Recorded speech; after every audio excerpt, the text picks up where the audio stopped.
Hey guys, in this video I want to talk to you about the differences in online dating in big cities compared to small towns. So I've been doing online dating for close to a decade now, and I've also lived in big cities and then also small towns as well. So I just wanted to chime in on some of the trends that I noticed. So I have my notes here. So when you're in a big city, one of the things you'll notice right off the bat is that you do have a lot of options, and with that you can also be more picky as well. So think of a city like such as New York City or San Francisco or Chicago, where there's about more than a million people residing in a small space. With that, you have options, and you can also be specific on what you're looking for. So if there's a specific type of girl that you're looking to attract, you can kind of include that in your profile and target only that type of girl. So, for example, if you wanted to, look for a 5'2" skinny brunette chick with tattoos and a nose ring, you can do that. If you want to look for a, redheaded girl who's 5'10" and likes EDM music, you can specifically look just for that, and you'll have success doing that. Another thing is that you can also reset and recreate your account, which I will talk to you about in later videos. But that's basically where you would delete your account and then recreate it, so you'll have a new pool of girls to choose from.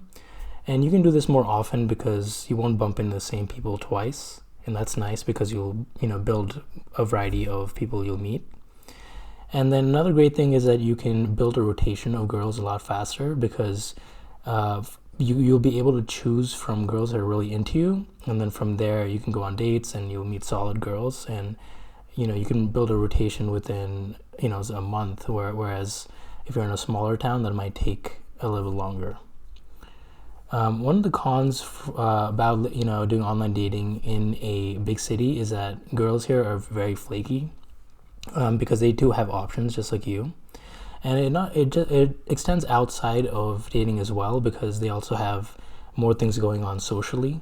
So they might have more concerts in town, they might flake on you because of that, they might have more parties going on. So you'll definitely experience a lot of flaking, and that's definitely a big con that you'll find in doing online dating in big cities.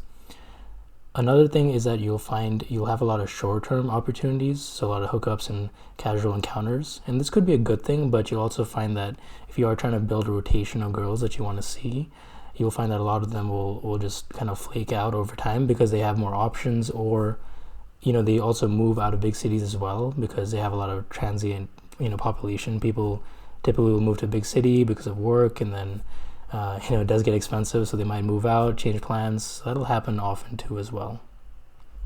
And then another thing is that it's more expensive to go on dates as well, because prices for drinks and different things of that nature will be more expensive in a big city. So you'll find that you'll be burning through your wallet pretty fast in a big city. Now, talking about small towns, and think of this as maybe like a university town or a small town where you might go out and bump into people from your high school.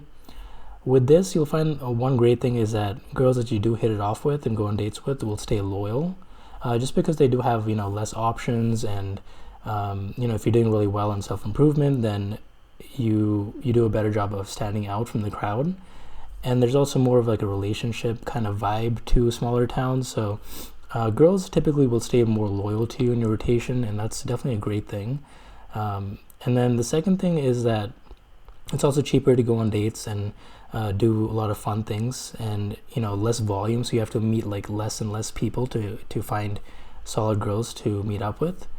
And it sticks too. So basically, it's really rewarding to go on less dates and have more of a return on it. So that's definitely a huge plus. One of the bad things is that you could develop a reputation. So girls will find out that you hooked up with a friend of a friend, and this could be, developing a reputation could be a good thing, but it's not good once they're attached to you. So once they really start to get feelings from you, and they find out that you have this player vibe, that actually does more harm, and because they're trying to tie you down, assuming that they do like you, so that could be a major turn off for them. So that's one con.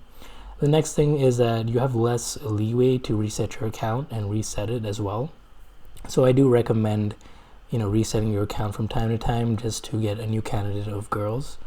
But you'll find that since when you do that in a smaller town, you do see the same girls over and over again because obviously there's not many people there. So girls actually do pick up on this, and they'll message you. This happens to me a couple of times when I was living in a small town, that they would see my new profile and be like, did you delete me, or did you reset your account, or and things like that would happen. I even meet them out just randomly, girls who I matched with ages ago, and I'll just see them out in town, and they'll be like, hey, you delete your profile often. So that's definitely a con. So definitely reset your account less. And then another con would be that there's less variety in options. So if you're looking for a particular type of girl, it's going to be a lot harder to find that from the pool of options in a smaller town.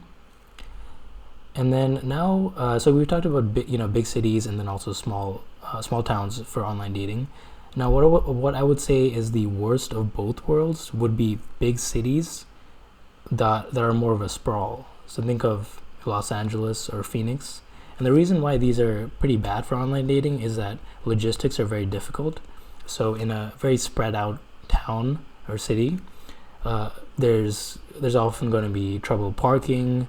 Say you meet on a date and you want to get this girl back to your house. She might be parked way down the street, and now it's a hassle to go to your car, then drive back, or whatever the case is. Commute times as well. So even in LA, if you're from Santa Monica and driving to San Fernando Valley or whatever the case is, that's like 35-40 minutes if I'm not mistaken. So just meeting girls within your city could also be a stretch too, because they have to commute all the way. And then another con for those types of cities, the big sprawling cities, is that it's still a suburb type of vibe because everything's spread out and it seems more slow paced. But no one's really committing either. So girls will still have more options, and then they tend to be flaky as well. So you kind of get the worst of both worlds. So you don't really have girls that commit, and you don't have girls that actually meet up with you and hook up, because it's very flaky as well. And then there's also less volume of people, just by square foot radius. So even if you're within the 15-mile radius of where you live, you'll have less options compared to someone who is just looking within 2 miles in a big city such as downtown San Francisco or downtown Manhattan. So I would definitely suggest moving somewhere else. But that's been my experiences so far in these different types of cities. And going forward in these next videos, I'll just be talking about different things in online dating and other things that I've come upon, and different insights as well.